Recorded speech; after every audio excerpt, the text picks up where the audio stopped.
I keep doing these videos on the common mistakes of investors, right? There are very many, so therefore there will be many videos. I think there will be at least 5-6 videos, if not more, on mistakes.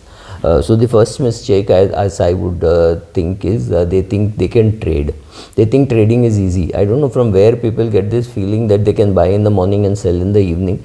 Trading is a full-time profession. Don't try coming into it by watching 10 minutes of some YouTube video or some channel and saying, from today I will also be an equity trader. It's not so simple. There is SEBI research report which said 91% of the people lose money in the markets. I think it would be more than 91% if they do not know, if SEBI can find out how exactly the losses are being funded. When some shares are being sold, they don't even know that losses are being funded.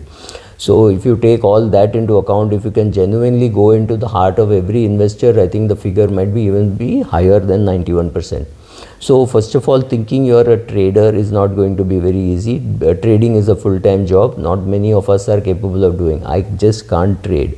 If I have to trade, it is because my broker says I'll buy and sell, don't worry. So then he trades on my behalf. I find trading very difficult, though I do trade. It's not that I don't trade, but I find trading far more difficult and stressful than, say, investing. In investing, you're definitely saying, okay, I look at it every 3 months or every 6 months or something like that. In trading, you have to look at it every minute. There's a big difference between trading and investing. So copying the trader seems to be very easy, but it is not. It is very difficult, and I can assure you that. Next important thing is people think that we are all experts on world events. So I'm not an expert on world event. I comment on world events. There's a big difference. I don't understand what will be the implication of the Ukraine war stopping. I know the effect will be positive, but then market might just start selling, saying, oh, this we anticipated 3 weeks ago, 4 weeks ago, the market had already gone up. So connecting an event, understanding the event and understanding its implication on the market immediately, right? So knowing there will be coronavirus, you would have thought, oh my God, the market is going to take 3 years to recover, simply because it's going to take us 3 years to recover from the hit, right? But market recovered in 3 months. That is exactly what happened, right? March 2020, markets hit nadir.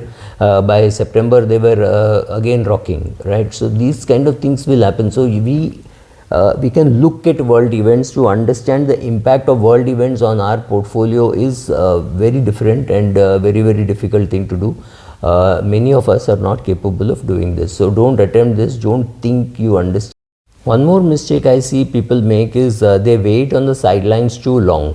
Oh, now there is corona pandemic, let's just wait for 2 years for the whole thing to be sorted out. Market has already moved on. Market will never give you 100% certainty. 100% certainty, go to a bank fixed deposit, go to a big PSU bank fixed deposit. More specific, go to State Bank of India fixed deposit. You can't lose money there on a 3-year deposit, right? So go there. That is the place that you have to be if you don't like volatility. Volatility in equity markets will be there. And if you think you can get a dip in the ocean after the waves have stopped, this is a Tamil saying to that effect, Alayonjit Samudra Snanam. You cannot wait for all the waves to stop before you have to get in when the waves are there, right? So that is one thing. Waiting too long and or even coming in too early, because then you have to understand some bits of charts even as an investor, or be willing to wait for extremely long periods of time, like gold. The gold can give you very good returns. In the last 6-7 months, it may have given you great returns, but if you take the last 40 years, it may not have given you great returns. Or rather, S&P or your Nifty would have given you better returns than gold, right? So maybe 5 times better or 4 times better. But if you're looking at your overall portfolio, having some gold makes sense, right? Another important thing is they do not manage risk effectively. I mean, risk has to be managed. You cannot say I will avoid risk. You cannot say all my money will be in bank fixed deposit, because bank deposits are not risky. Bank deposits are very risky in the long run, right? Or you say, oh my God, now debt funds are taxed at full rate, so I should not be putting money in debt funds at all. Please remember, in debt funds also you get a chance to postpone your tax. Only the rate has changed. instead of paying 30%, you were paying 10% or maybe even less thanks to indexation. All that that fun is gone out. So will you still be invested in bonds? Of course you will be. Will you pay tax at higher rates? Of course you will be. All those of us who were in money market instruments like liquid fund or overnight fund, obviously we were paying tax at the highest at the maximum marginal rate.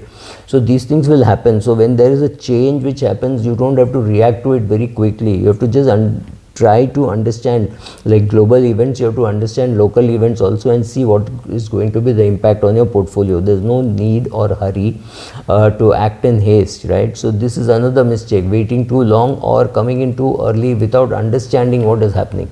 This is one more risk with the, or rather one more mistake of the retail investor. Another thing is they don't do enough asset allocation. So they are all in or all out. So they think, oh, markets are down, so put all the money in. Markets are up, remove all the money. That's not the way to work, right? So unfortunately, there are too many YouTube videos saying, we will teach you how to invest and we will teach you how to make money. So there are people who fall for it. There are big qualified officers in the government who have fallen for it. There are individual chartered accountants, doctors, etc. Many people who have fallen for it. So be very careful about what you are doing, right? Understand risk and manage it. Don't say I will avoid risk totally. It is not going to happen. We all have to manage risk. It is like the pilot of a flight managing the volatility in the plane, right? So the plane is volatile, means the plane is moving here and there, but it does not mean the plane is going to crash, right? So volatility should not bother you if you're a long-term investor. Just like how a pilot will talk to you and tell you that wear your seat belt and etc, etc, but he will guide you through that, right? So if maybe an advisor can help, maybe for people the advisor also can't help if you don't listen to the advisor, right? Also understand, I don't think there is some magic moment and say from this Monday the market is going to go up or the market is going to go down. There are no such big announcements which are made in advance. You will have to find out and say, oh, last Sunday was that announcement, but you will know about it maybe after a week or after a month. So right, so don't try market timing. It is not meant for you and me. Yes, you want to try it with a small portion of your portfolio and when you get to be better at it, then you can maybe put more money into it, right? Thank you.